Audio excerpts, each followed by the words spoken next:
اور جب تک اپنی زندگی کے ہر شعبے میں رسالت آپ صلی اللہ علیہ وسلم کی اطاعت اور فرما برداری نہیں ہوگی، اس وقت تک یا اس کو اپنا یعنی ایمان کا حصہ نہیں سمجھیں گے، اس کو اپنے لیے ضروری نہیں سمجھیں گے، اس کا عقیدہ نہیں ہوگا کہ بھائی رسول اللہ صلی اللہ علیہ وسلم کی اطاعت زندگی کے ہر شعبے میں لازم ہے، اس وقت تک ہم مومن نہیں ہو سکتے۔ فلا وربک لا یؤمنون حتی یحکموک فیما شجر بینہم، آپس کے جتنے معاملات ہیں، عقیدہ اور عبادات تو ہے ہی، وہ تو وہی ضروری ہیں جو رسول اللہ صلی اللہ علیہ وسلم عقیدہ لے کر آئے، اور عبادت تو وہی ہوگی جو رسول اللہ صلی اللہ علیہ وسلم نے بتائی، لیکن معاملات بھی جو ہمارے آپس کے جتنے معاملات ہیں وہ بھی سنت نبوی کے مطابق، جیسے رسول اللہ صلی اللہ علیہ وسلم نے ہمیں معاملات کرنے کا حکم دیا ہے ویسی معاملات،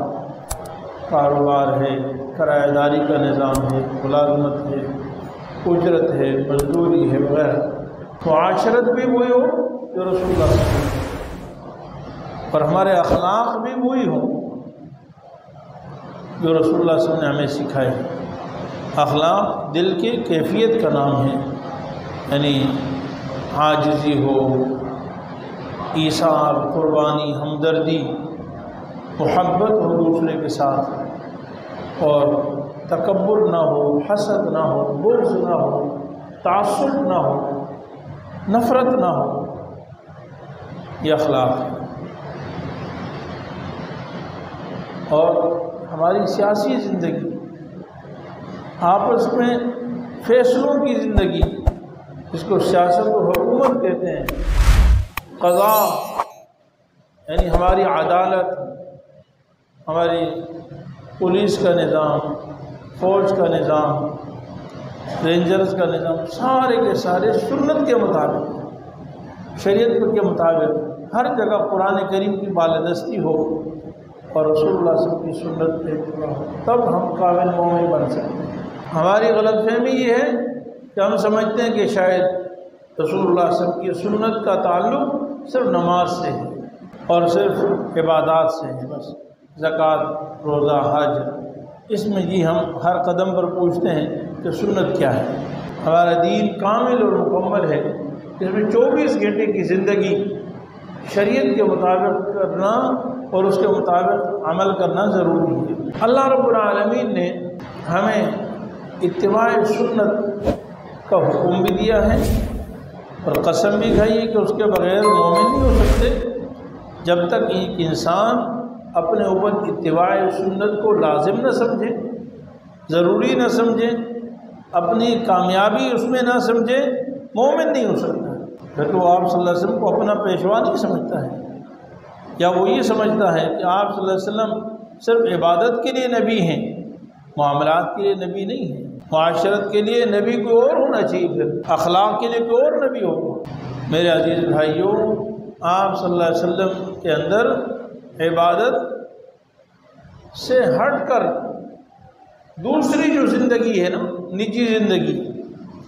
معاملات، معاشرت، اخلاق اس قدر زیادہ تھی کہ آپ صلی اللہ علیہ وسلم کی نبوت سے پہلے میری اور آپ کی ماں حضرت سیدہ خدیجہ الکبریٰ رضی اللہ تعالیٰ عنہ، آپ صلی اللہ علیہ وسلم کی جن صفات کو انہوں نے دیکھا 15 سال میں، 15 سال ایک بیوی شوہر کے ساتھ رہی،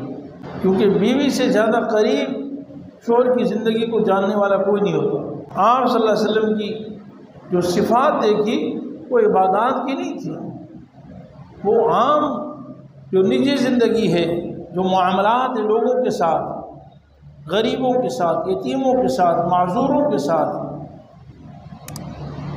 مسافروں کے ساتھ، مہمانوں کے ساتھ،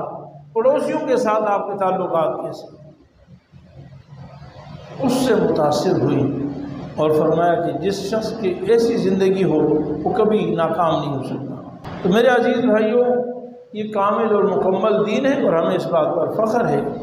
کہ اللہ تعالیٰ نے ہمیں کامل دین دی، پوری زندگی ہمیں عطا فرمائی ہے، ہم بالکل محتاج نہیں، الحمدللہ، کسی چیز میں دوسرے کسی کے محتاج نہیں۔ آپ صلی اللہ علیہ وسلم آخری نبی ہیں اور اب قیامت تک وہ اور نبی نہیں آئے گا۔ آپ صلی اللہ علیہ وسلم کی ہدایات ہمارے لیے قیامت تک کے لیے کافی ہے اور زندگی کے ہر شعبے کے لیے کافی ہے۔ تو پہلے نمبر پر تو ہمیں یہ ایمان اور عقیدہ رکھنا ضروری ہے۔ صاحب کے YouTube چینل کو سبسکرائب کیجئے اور ان کے تازہ بیانات کے ذریعے اپنی علمی، اصلاحی اور فکری آبیاری کرتے رہیے۔ جزاکم اللہ۔